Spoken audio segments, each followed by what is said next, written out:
Welcome to the African Hub for Sustainable Creative Economies Knowledge Hub interviews. My name is Avril Joffe. I am in the Cultural Policy and Management Department at the University of the Witwatersrand, and I'm the lead investigator for the South African Hub of the African Hub. And I'm here with Sivuyisiwe Giba, who is a film professional, and we're going to hear from her about her journey in the film industry. So, Sivu, please can I ask you to share your story? How did you come to be involved in the film industry in South Africa? Thank you so much, Avril, and good afternoon to you. And thank you for having me in this interview. It's really, really special to be here.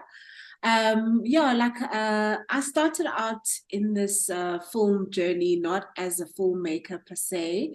I would say how I got introduced into the whole cycle of filmmaking is when I was in Durban studying marketing.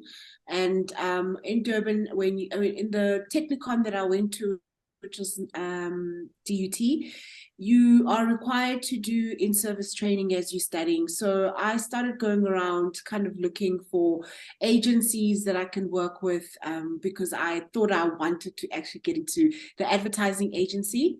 And so I got into actually working for a company that does events, and also they were doing commercials, which was interesting.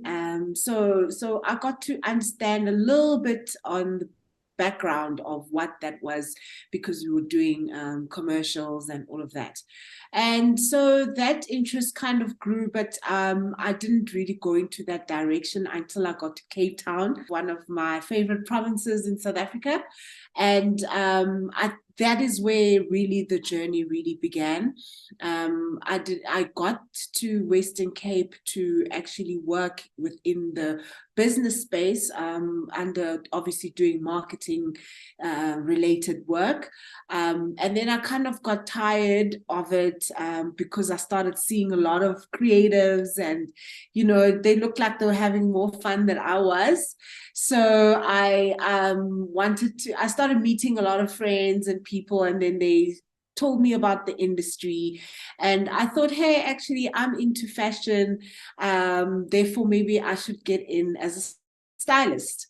So I started a journey of being a fashion stylist, and then that's how I got into the film industry, because I then started doing fashion styling, and I slowly got into feature films and a bit of photography styling for some photographers for various magazines. So that was where the journey kind of started for me. And then when I got into working within the feature films as a fashion stylist, I started realizing actually this industry is way bigger than the styling thing. So I then started exploring a bit more as to what the film industry was about. So I shifted from being a stylist to then becoming from grassroots of being a production assistant. And yeah, I started from that bottom level, which was interesting because you learn a lot about production. You learn a lot about the process, and you know what other people are also doing in the production, like your production managers, coordinators. I mean, it's a whole list of people before you get to the HOD. So I grew the interest of wanting to aspire to be like the producer. So that's what I worked towards. I joined a couple of companies, various companies in Cape Town. Interesting journey, interesting experience. And then I got into working for feature films under a program actually that I got a learnership through.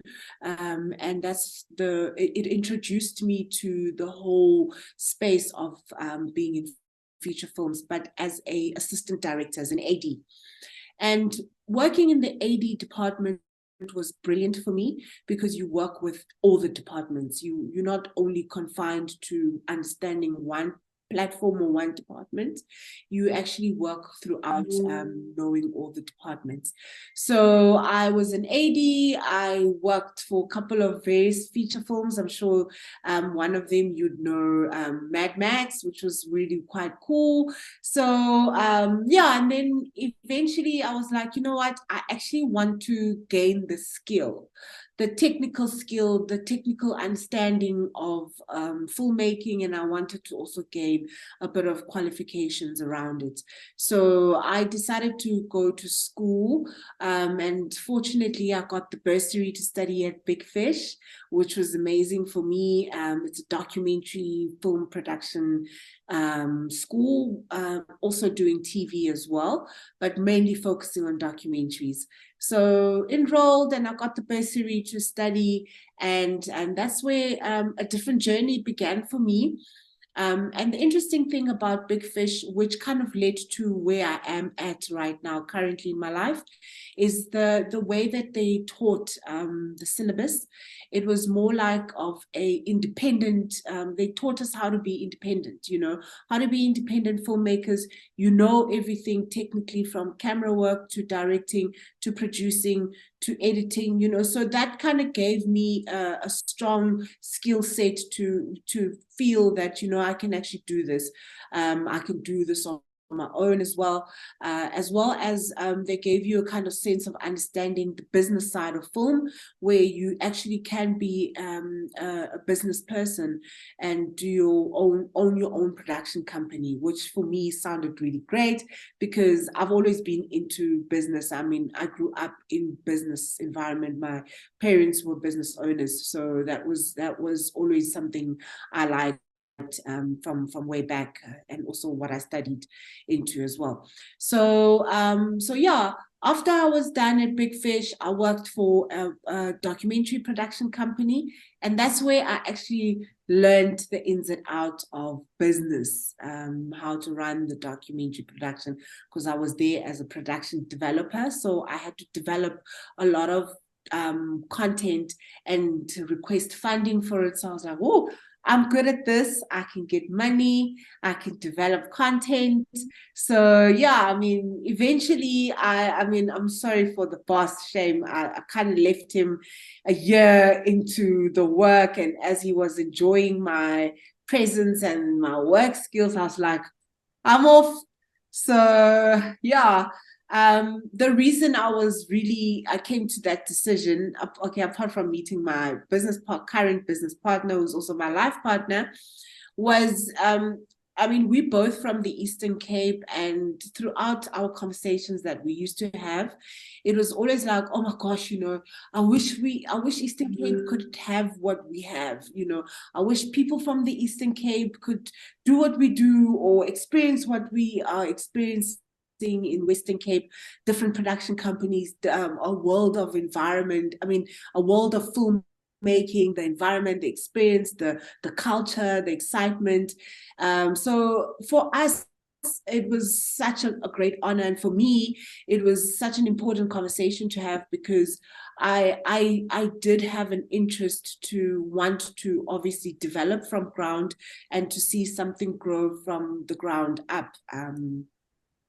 And so we made a decision to leave Western Cape, which was a very hard one, I must say, but a very important decision that we took was to actually come and be part of the development, at least, of the Eastern Cape, within the film and art space.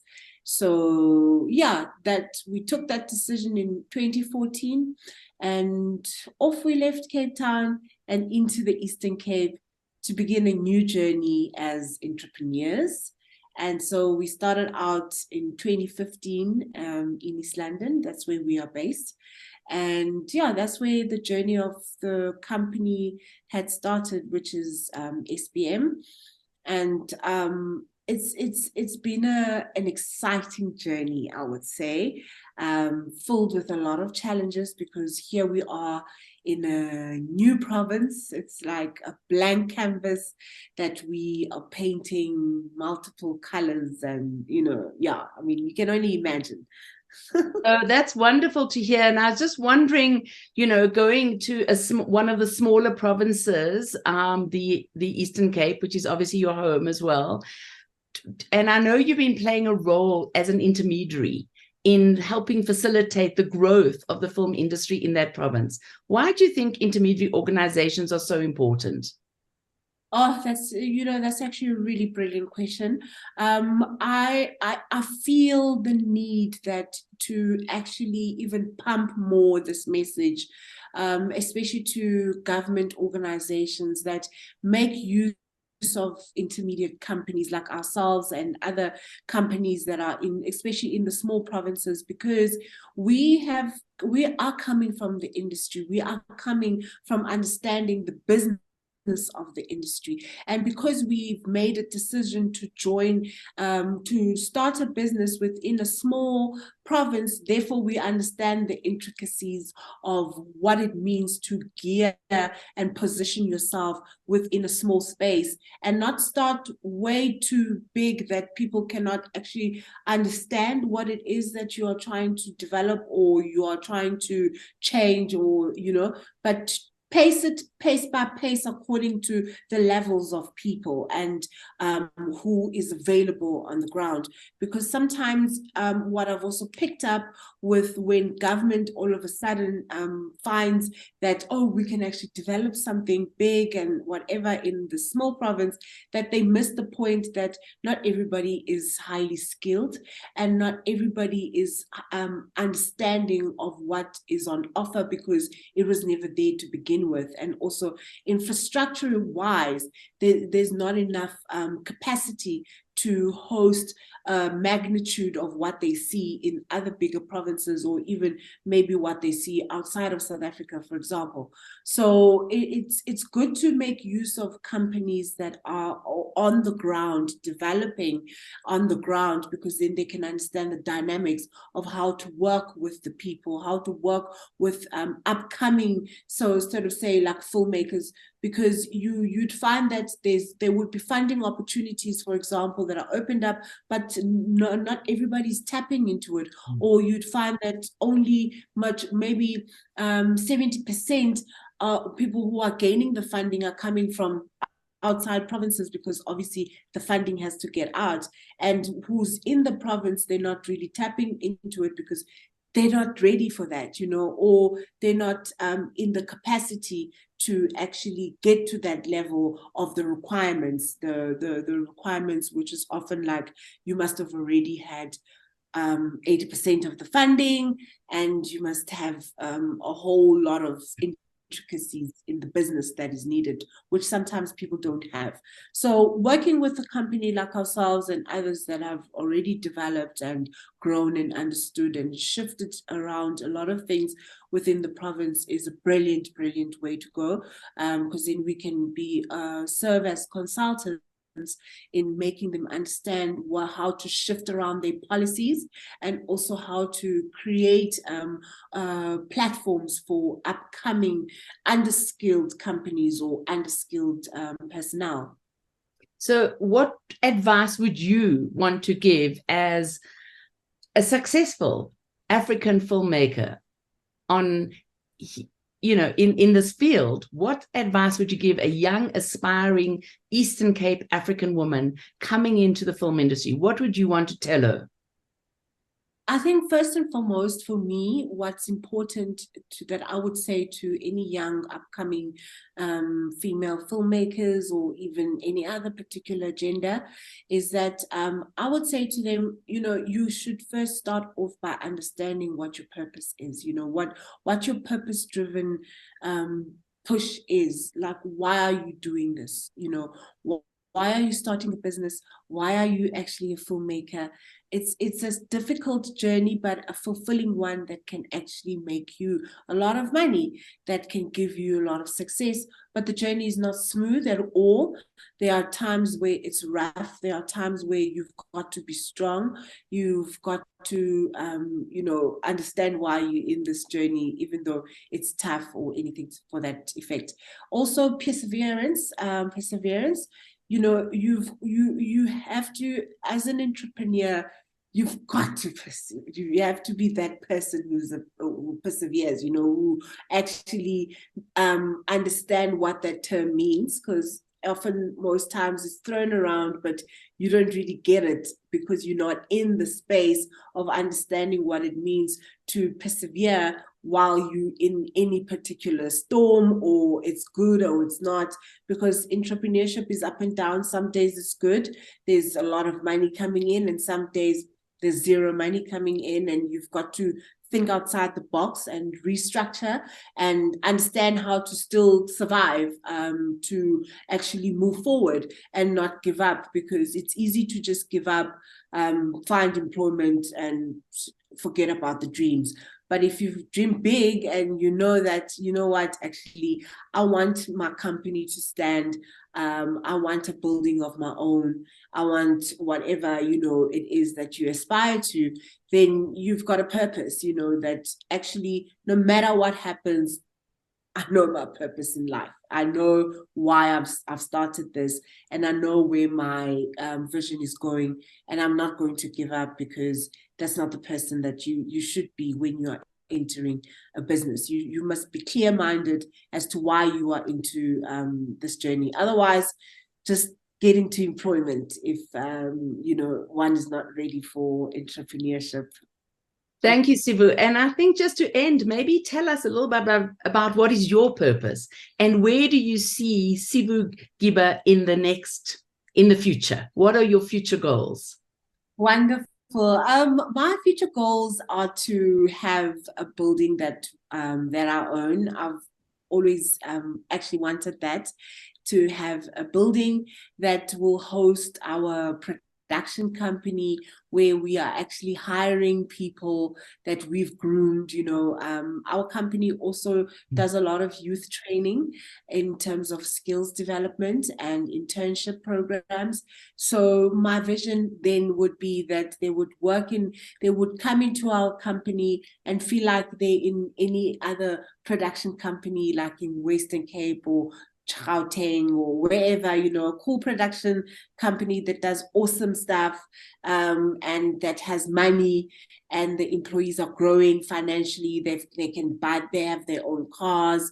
They've also got a livelihood that we've presented and provided for them, and also just for us to be able to make important films that can reach the world, in various platforms for the kind of content we produce, which is mainly cultural based content, heritage, for people to get to understand what our culture is about, to understand also just how dynamic people are, and also just for us to change and shift various communities, especially in rural areas where we mostly work. We work a lot within the rural areas here around the Eastern Cape. There's such a rich culture there, but a poor developing sort of infrastructure as well as people, especially because our passion is youth. So youth, I feel like they are displaced in the rural spaces. So that's where we play a huge role, in making sure we inspire the youth. We are changing lives. We are creating opportunities that they can join in, and explore their art and explore filmmaking as well, where we bring certain programs to them. So I'd love for those programs in the near future to grow, and we have various multiple stations of platforms, like maybe little organizations that we can open up, or help others to open up organizations within rural areas that will grow and not be stagnant, and will attract funding, and it will assist the youth to gain employment opportunities while they're in the rural space. So that is what my future looks like, and I'm on my way. Well, thank you so much, Sivu, for sharing your experience, your knowledge, and your excitement and passion about the film industry. And it's been great for us here at the African Hub for Sustainable Creative Economies to hear about your journey. Wishing you very well in the future. Thank you so much. It's been a great pleasure, Avril. Really appreciate it.